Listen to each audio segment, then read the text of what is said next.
This computer, share screen. All right. So now what we're going to do here is we are going to upgrade our WorkerBeam class a little bit.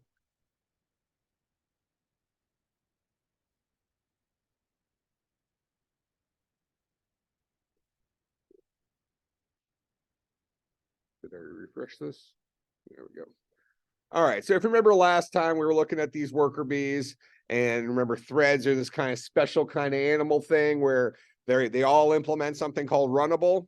But instead of us writing a class that implements runnable, we extend thread, which implements runnable. And all runnable says is they have to have a method called run. The thread class comes with its own method called run that does nothing. Probably not overly useful to us. But what we do is we go ahead and we extend thread, and then we decide we're going to redefine the run method to do what we want it to do. Okay. Now, but the magic function that needs to get called is we tell a thread to start. We don't call its run method, we call start on that thread, which does the behind the scenes magic of letting the operating system know that this is a separate schedulable, I want to say process, but it actually isn't a process. They're usually referred to as lightweight processes because they're actually owned by the parent thread. But regardless, it tells the operating system to do the magic that you need to do to make this guy work. All right. So right now what we have is we have our WorkerBees sitting here, and inside of an infinite loop, we just say that they're this WorkerBee. Already? Go ahead. It's fine. It's fine. You ask good questions. Go ahead. Oh, right after I told me you asked good questions. So is thread like a built-in class? Yeah. It's a built-in class in Java, but that concept of a thread is not a Java concept. It is a computer operating system, exists across the board in all languages and all operating systems, Linux, Mac, whatever. A thread is a thing that runs simultaneously, seemingly simultaneously to whatever's currently running. A WorkerBee is my invention. I invented this idea of a WorkerBee, but I'm inventing him in the context of a thread. I'm saying you are a thread. So when you said he is a thread, that's a true statement. And the extends object. So, but class isn't an object. Yeah, it is. Every class is an object. So thread is an object. So WorkerBee is a thread, which is an object. So if we were to look at the thread class, we wouldn't actually see it, but next to thread, we can assume that there's a thing called extends object next to thread inside the thread class. So is this okay? So ignoring the extends. Yeah, 100%. This is exactly inheritance. Yeah, correct. Instead of in our previous example, we wrote inhabitant, and then we inherited from our own class we wrote called inhabitant. We inherited players and monsters. Is that what we called them? In this case, we're taking a class that was written for us, right? Some microsystems people, they wrote a class called thread, and we said, you know what? I want to be one of those. Then I'm going to tweak it a little bit. So we are taking the class that we had no control over. We're saying, I'm going to write a class called WorkerBee, and I want him to start off as a normal plain Jane thread. So he gets all the abilities of that magical thread class. So we didn't have to relearn how to talk to the operating system. We're leveraging the threads. Probably not with Java. Java has, and this is less about, programmers not knowing how to do it, and more to do with Java running inside of a virtual machine, which means it's kind of separated from the operating system in its own little protected pod. We're probably going to have some pretty significant problems as a Java developer doing a whole lot of communication directly with the operating system. That's something we could do in C and C++. And really that is part of this discussion about how we've lost our syntax for dealing with memory. We don't have pointer syntax in Java. Java kind of does a lot of these things for us. And part of it is out of necessity because Java is inside of this protected virtual machine that separates itself from the rest of the operating system. So you kind of have to do all communication with the OS through the virtual machine that as a Java programmer, we don't have a whole lot of access to.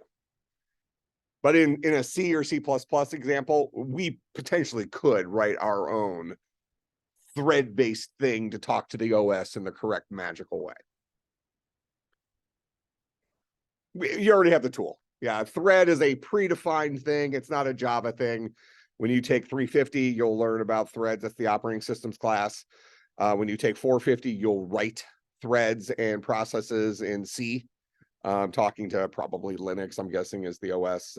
If I teach it, I use Linux. If Blade's teaching it, I think he's using Linux this year. But in any case, thread is a computer science term, not a Java thing. All right.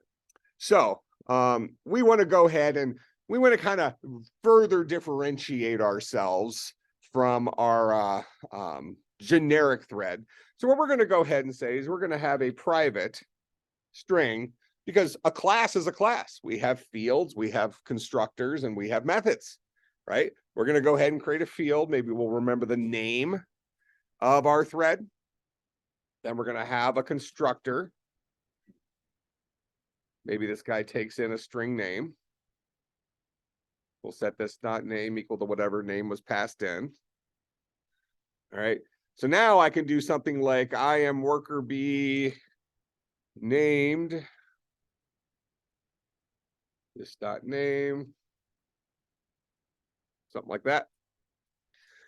So now I can have unique worker bees, right? Mike, Dave, Scott. All right. So now that I've created a constructor that requires a string to be passed in as part of the parameters, I now have a bug in my code in main. None of these guys are going to work anymore. I no longer get this no argument constructor that does nothing to support this syntax. Because now, since I'm the inventor of WorkerBeam, I went ahead and I said, in order to create a WorkerBeam, you must provide a string. You must provide a name. Okay, so if I run this right now, Java's going to scream at us and say, I don't know how to build worker bees without parameters.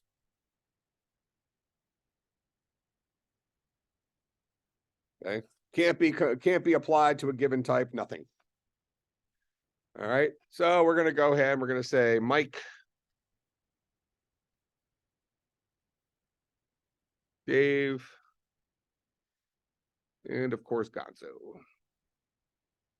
That's Mr. Gonzalez's slang name. It's a street name. It's a street name. He doesn't get to leave the room though. In most cruise ships, my wife is embarrassed by him in public. But whenever we go on trips with like my nephews and stuff, hey, Doll could be one of theirs. So he went to pirate night on a Disney ship. He's got pictures taken with all the princesses and Mickey. That's pretty bad. It's really, you know, I brought him to see my my psychiatrist, and I brought him in a pet taxi, you know, because he's dangerous. All right, so now these guys, they have given names or whatever. So now these worker bees are separated.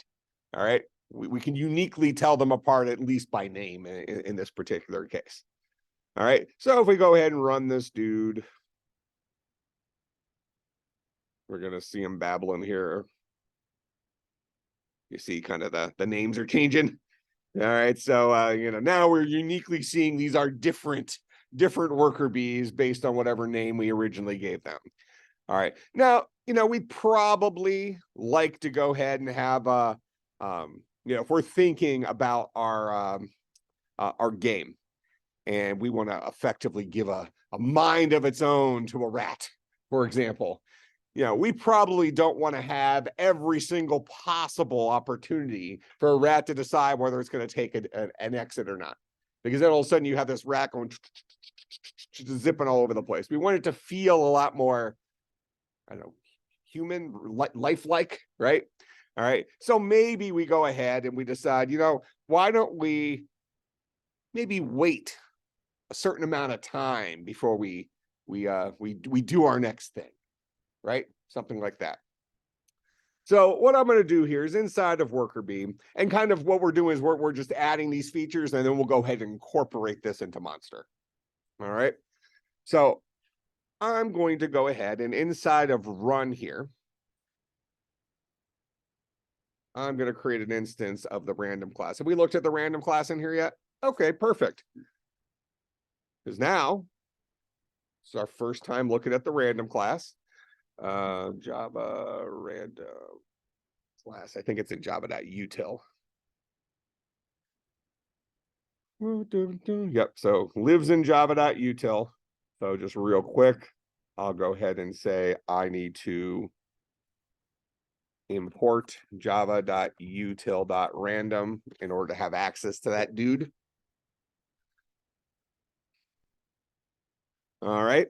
So here's our constructor summary. We can create a random number generator, or we can create one with a seed value. I think we saw that last semester in C++, right? But Java's default random number generator precedes itself. So if you create a default random number generator the way we're doing right now, you will not get the same list of random numbers every single time you run. Okay.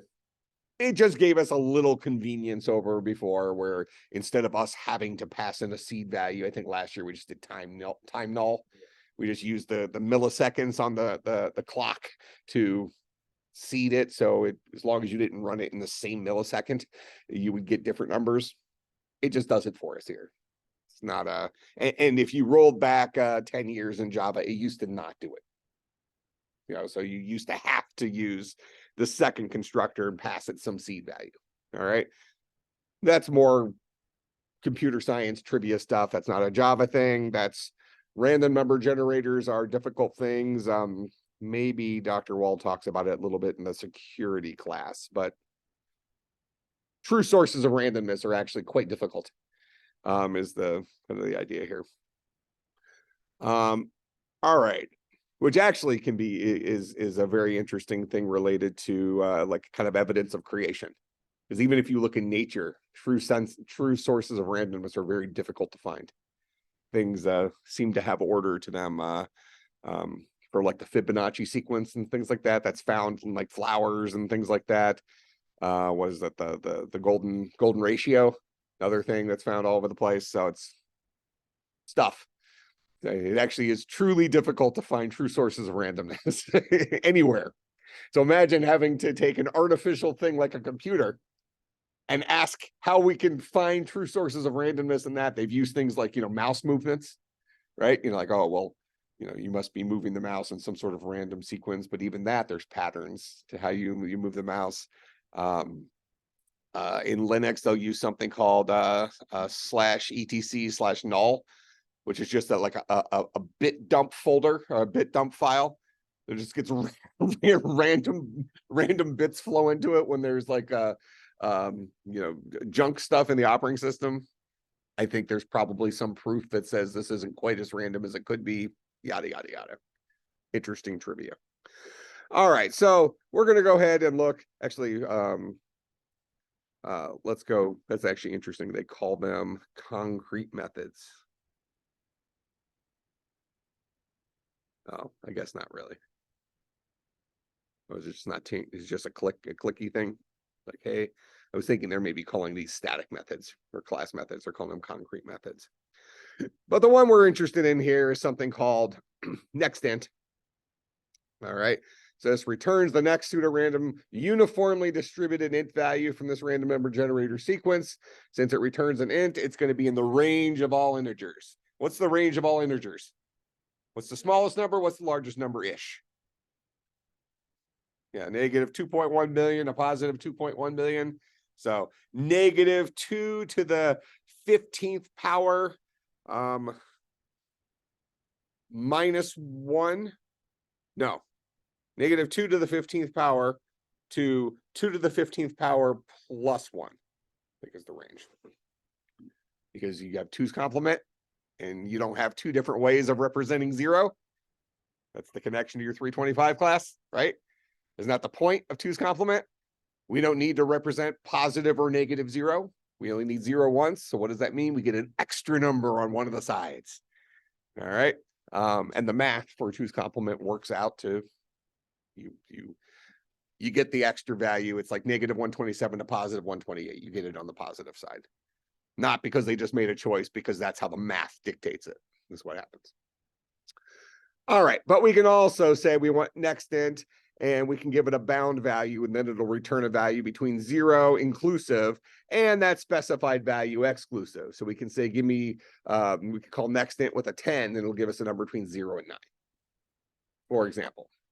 All right, so we're going to go ahead and use this to create some random amount of I don't know, let's say seconds for our thing to wait before it goes and introduces itself again.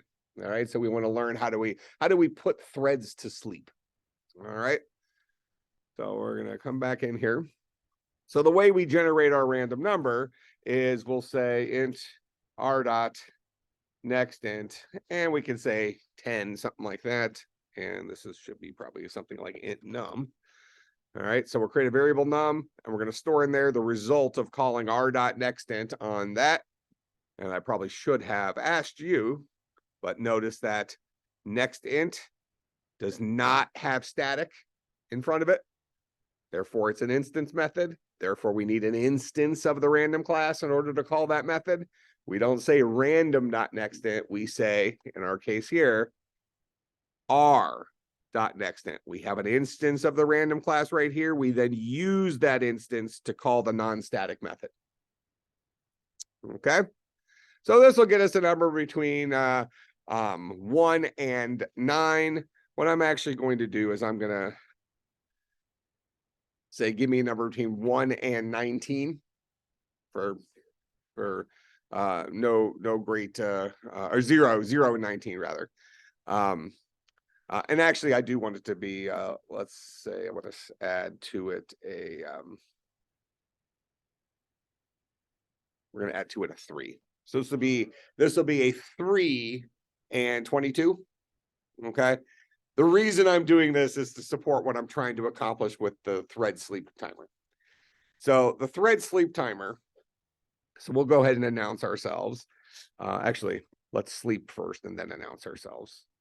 So we'll say thread dot, let's go ahead and go to Java thread so we can look at that guy. And we're going to see that there is a sleep function. All right, sleep functions. And notice these guys are static. So since it's a static function, we call it using the name of the class in which that function was defined, not an instance of it. All right, so we'll say thread dot sleep, and then we give it a number of milliseconds we want to sleep, which means 1,000 milliseconds is 1 second. All right, so I want this guy to sleep between roughly a third of a second and up to a little bit less than 2 seconds. Get what I'm going for here? 3 to, actually, if I go up to 22, a little bit more than 2 seconds. So I'm going to take my random number generator. I'm just going to multiply the value by 100. So I'll get between 300 and 2200. That's the number of milliseconds I want it to sleep for. So you'll take a little tiny little cat nap all the way up to a bigger cat nap from the computer sense of the word, I guess. So we'll say thread dot sleep, and we'll say num times 100. That's how long we want it to sleep for. Now you're probably asking, won't this only do it once? Okay. The way I have it written right now is I'm only generating my random number 1 time, which means, hey, if you're sleeping 400 milliseconds the very first time, that's how long you always sleep for. Maybe we want to feel a little bit more alive than that. So I'll go ahead and drag that guy in here. This actually works just fine. I would say historically, the correct way to write this would be int num like that, and then use the variable in here. Modern day compilers will figure out what you meant, and they won't redefine that variable each time through. Okay, but proper coding would be define my variable once, use it whenever I want to use it. If I throw the definition inside the while loop like I had it here, historically, this would be actually probably not a problem. It would just be memory inefficient. Every time through the loop, you would be redefining a variable called num. And it would have actually had a protection system to say, oh, well, you already have that that defined, so we're not going to give you an error. But it would actually probably redefine and reassign it to new memory location. All right. So good programming practice would be take it upon yourself to define a variable once, then use the variable when you're going to use it. Go ahead. Declared it inside of your while loop, but actually like get rid of it scoping for the while loop, or would it declare it then? It's a decent question. He's asking if we defined it inside of here, would it live and die with the scope of the while loop and then not be available out here, or would it still be available? I believe, and this might be language dependent, but since most are going to be built in terms of a C compiler, I think it's probably going to still be available because it's not in one of the predefined locations that attach it to the scope. I'm kind of thinking about how the language is built. You know, for attaching something to the scope like in a for loop, it really needs to be in that upper, int I equals 0 thing, and that thing gets wrapped into the for loop scope. Call it 98% certain. We could certainly test it, see what happens. Be a little bit tough to test it here in an infinite loop, but well, hey, complete answer. It's only got to take a second. While let's just do int I is equal to 0. While I is less than 10, let's do something. Int num, we'll just set it equal to 5. And we'll say I plus plus. And then we're going to go ahead and print out num. If we have access to num out here, then my supposition is correct in that this guy is not attached to the scope of the while loop. Instead, it lives in the scope of main. If he's not available out here, that means he did live and die with the while loop. I believe he will be available out here, so this will print out a 5. Big money. 2% got me. I wonder if you did it in No, I mean, it'd be a coin flip, but I bet you it would also work this way in a modern C compiler. So if I say it num like that, and then I set num equal to 5 here, now it'll have access to the num out there. It's just complaining it may not have been initialized because the code doesn't know that this guy necessarily will execute even once, right? Even though we know I start off at 0 and the very first time through, 0 will be less than 10. So realistically, if we wanted to start off at some default value, maybe we start off at -1 or something like that, we are responsible for giving it a initial value. And actually, I would say Java's doing a very good job there, not letting us get away with using default values. Instead, if you wanted to start off with something, make it start off with something. But in this particular case, what we're doing, we didn't need it to, but Java's going to force it. Give me an error for WorkerBeam.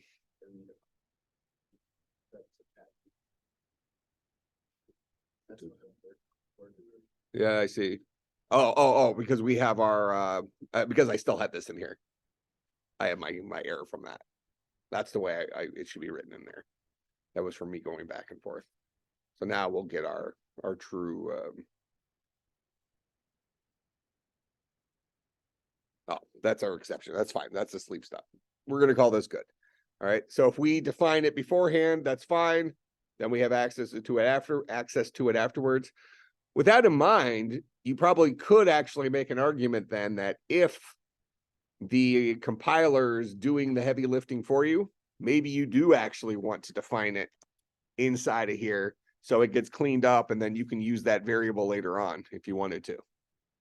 You could actually make that argument, I think, because of that behavior. I maybe wouldn't recommend it because I think it maybe is a little bit poor programming practice to kind of rely on under the hood magic tricks, but it is the behavior of it. So, I guess whatever. But obviously a really good question because that is the kind of questions you should be asking, especially in situations where it might make a difference to you because the behavior of the compiler could even change between releases of the compiler. So you almost have to do a little experiment like that and say, how does it behave? So yeah, good question. All right, so let's go back to our worker B here.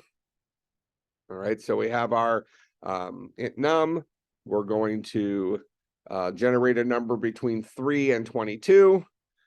We're then going to sleep for that times 100 milliseconds. All right, and then we're going to announce ourselves. So some of our threads will take little cat naps, some of our threads won't, yada, yada, yada. Notice this guy is having this interrupted exception. So let me show you inside of thread. If we click on sleep here, notice that sleep does something called throws an interrupted exception. All right, which means that if you're going to call sleep, it's telling us that something bad might happen. In this case, this particular going to sleep could get interrupted by somebody else externally killing off your thread. I think it's probably the one circumstance I can think of for this, which means that this guy kind of comes in with a built-in warning. It says something of interest could happen while this is occurring. You have to deal with it one way or another. All right. The proper way for us to deal with this is through something called a try catch. So what we should do is we should come in here and do something like try. Actually, we can probably put it inside of here. We will try. Perfect.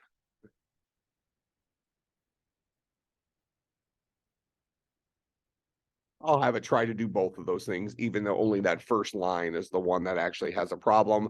That way, if this fails, we won't also announce ourselves.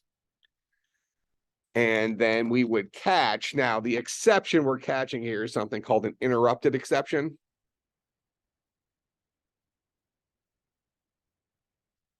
Call that guy E. And then so if we try to do something and the exception occurs, we catch the exception and then we can deal with it, maybe without the code crashing, something like that. So I'll do something like system.err.println. Call something like whoops. All right. Realistically, since I don't intend to do anything with this exception, I probably would have just done that. Just said, look, you told me I needed to try and catch it. Try and catch it. All right. But then not even respond to it, basically just doing enough to get Java to shut up. All right. So this would probably be the most proper way of handling it, in that we are dealing with it all self-contained, as opposed to I can say, you know what? You're telling me some of this is going to have a problem. No problem. I'll just throw all exceptions. Just like object is the parent of all classes, this interrupted exception at some point in its lineage is a generic exception. So I can just say run is going to throw anything that's an exception, which means that inside here, I don't have to deal with it. But there's a side effect. Side effect is if I'm passing the buck, whoever called this method is going to have to deal with it. And this guy got called through our main with the start method. We called start. So if I really, really, really want to pass the buck, I then need to go to main and say that this guy throws the exception. And since all programs begin and end with main, I'm effectively saying I'm going to pass the buck until we get to Java's runtime that is no longer my problem. And then it'll crash normally, right? It'll scream, it says bad stuff happened, you didn't deal with it, wah, wah, wah. move on with life. So this would be poor programming practice, but kind of the, I don't care, this is never going to really be a problem I care about programming practice. Because realistically, if this exception occurs, chances are some bad stuff went down that we're going to, it's going to crash the program other ways anyways. All right. But proper thing would be to have a local try catch, and Java gave us the warning, right? Well, it gave us an error saying, here, this guy threw an exception. We went to the documentation and saw it, right? And then we're going to say, fine, you're telling me that this guy right here can throw the exception? No problem. I will try to do that. And I also coupled it in with this. That way we didn't also announce ourselves, even if we had a failure of that first line. So basically all the stuff in here, we're going to try to do. And if anything goes wrong, we won't do any of it. Instead, we'll get caught right here and print something out. If you have code in here that throws more than one kind of exception, you could have multiple catches. You can catch an IO exception. You can catch a interrupted exception, so on and so forth. Or you can just do the lazy catch all exceptions. And I'll just say whoops, no matter what happens. Again, you can be as lazy as you want. I would probably typically just do the try, catch all exceptions, move on with life, because obviously my code never has errors. Yeah. So basically for interrupted exception, that gets thrown every time, or you just in case make sure you have a No. It only gets thrown if something bad happens, but it lets you know that this guy has the potential of throwing that exception. It is your responsibility to deal with it. Okay. Right. And this is actually related to what we talked about last class when we talked about interfaces, how implementing an interface basically says, like for the runnable interface, says you have to write a method called run. And if you don't, that means you have not adhered to the interface that you claimed you were going to be implementing, and it'll scream at you. All right. So this is kind of built into Java as an exception mechanism, as well as an interface mechanism for policing your code. So that you don't go back to this 6 months later, forget that you had this interface that you needed to adhere by, and it'll scream at you and say, hey, you forgot to write some methods.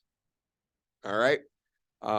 So yeah, so classes that or methods that throw exceptions, that is meant to alert you as the programmer that things can happen that go sideways when you call this code. You're going to have to write into your program one way or another a mechanism for dealing with it, either passing the buck or locally dealing with a try catch to handle it. All right. So, and this whole thing is in an effort to allow your programs to kind of crash softly instead of just end, with your Java segmentation fault or your segmentation fault inside of online GDB, which just shows you nothing. Right. That guy. Go ahead. Could you put red.sleep in main? Sure, but you'd have the same problem. You would have to catch the exception there or tell main to throw the exception. But as soon as main hands it off, now it's not your problem. Yeah, so I mean, if we want to just pass the buck throughout our entire program, we can have every single level of our objects, throw that, whatever, throw the generic exception. And then make sure once it gets back up to main, we also teach main to throw that exception. Effectively, what we're saying is we're wiping our hands clean of it. It's somebody else's problem. But we need to keep passing the buck until it's no longer our problem. Make sense? All right. So we will locally handle it here because that's probably the correct way of doing it. We will try to do this thing that could become a problem. We'll catch the exception. We'll do next to nothing in terms of catching the exceptions. Instead, we'll spit something out to the screen saying, whoops. Sometimes what people will do is they'll call this thing called e.printStackTrace, which will give you kind of a verbose version of what that error, what error it was. And you can go and search down in case you wrote some bad code. Okay, but clearly we don't write bad code. So we're just going to say whoops, and that's good enough. That's what we're saying. Go ahead.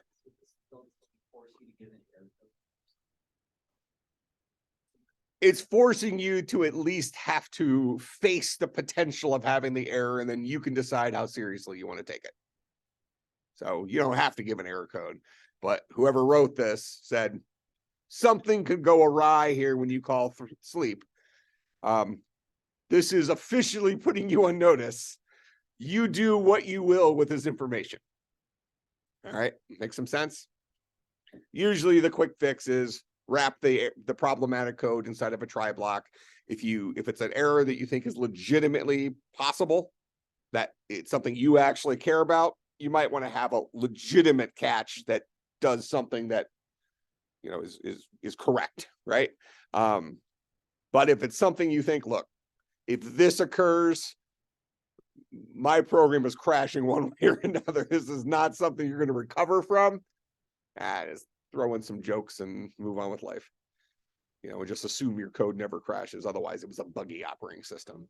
Or as I hear from a lot of you, like, oh, well, Java's doing something wrong. Because clearly my code is perfect. I copied your code from class exactly. Exactly. But I'm getting an error and you didn't. Got to be Java. It's never Java. All right. So, all right. You see how it's even entertaining when I'm making fun of you? Yeah, that's why I get up in the morning. All right.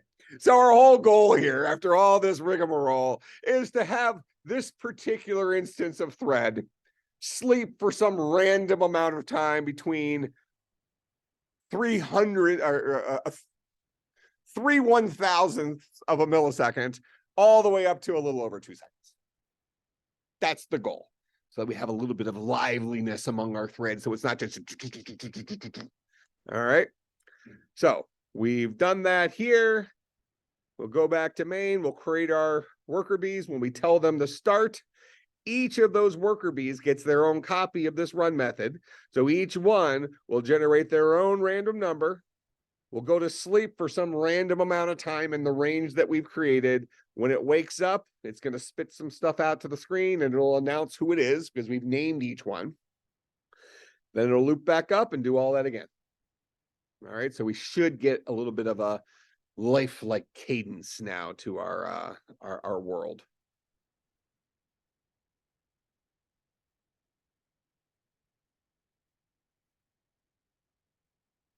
Do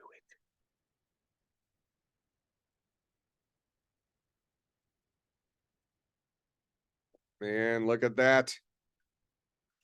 Just imagine that. Imagine the rats just moving room to room with auto attack on.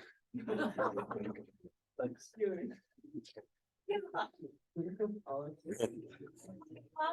you come back and you're dead. I may have mentioned this last semester, but when I was in, I think it was junior high, I wrote this program. And a couple of my buddies and I, because this is back when like MUDs were like cool, right? Like it's a modern day, like actual video games, you know, Counter-Strike or whatever. Or the new Harry Potter game, if any, that's really good if any of you haven't played it. But in any case, but what we did in our, you know, sick minds, right, is we had a traveling wood chipper that took on the properties of whatever room it entered. So what would happen is if it came into the room that you were in, it would start hurting you badly, but you had to figure out what exits, because then it would drag you with it as it. So the exits that it was to get out of the wood chipper room kept changing based on wherever the wood chipper was dragging you around the map. Okay.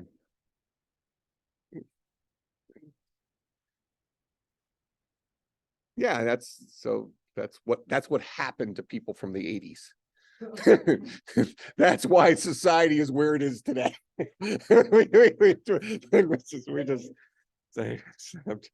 I'm just saying this all went down way before we were genetically modifying wheat. All right, so we got some liveliness now to our program. All right, so now what we'd like to do is we'd like to add this ability to our monsters, where we want a monster. Remember, when we created inhabitants here, we said, oh, an inhabitant is one of these dudes where all inhabitants have a name. All right. And they also know what room they're currently in. But we differentiated inhabitants into players and to monsters. And we decided, you know what? A player is controlled by a person. Okay. We're sitting here at the keyboard. We're directing our player to do whatever we want our player to do. But now monsters, these are controlled by the computer. In a lot of games, these are called NPCs, non-player characters. Okay. And we want them to have a mind of their own. All right. So what we would do is we would associate a thread with every one of our monsters and so the monster would, when that monster started playing, what it would do is it would spin up its consciousness, right? Initiate the monster thread. Okay. And the monster thread, maybe the monster passes in its monsterness to it, right? Lets the thread know, just like in here, we've let our thread know about the name. We can pass, it's actually up here, right? We can pass the constructor of the thread the instance of monster that this guy's attached to, so that inside of run, he can dictate what he wants that monster to do. You know, it's almost like this is a little puppeteer, right? He's controlling, he's the consciousness of your monster. And maybe he sleeps for a little bit, wakes up, rolls the dice to decide, you know, which, if any, of the exits he wants to take. If it's one of the exits, he takes that exit. Maybe he announces himself that he just made it into the next room, goes back to sleep before he makes another decision. Something like that, right? Okay. Or immediately attacks. Just blender mode. So good. All right. All right. So questions about any of the stuff we did today? So we're right on the cusp of getting our rats to move around our map. As soon as we have rats moving around the map, we're going to say, okay, we've pretty much done what we're going to do with text-based. Now let's roll into Unity and let's make this look like something. Don't just tell me a rat entered the room. Let me see our high definition little cube. Okay, rats will probably be like red cubes, and he'll wander into this room like, oh my gosh, okay, I need to make my yellow star move away from the red cube. Okay, because I only do 4K high definition abstract NPCs. All right.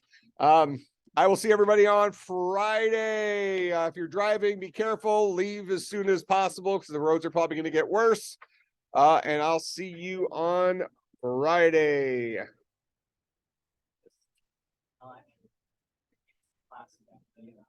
Oh, did they? Afternoon today? Okay.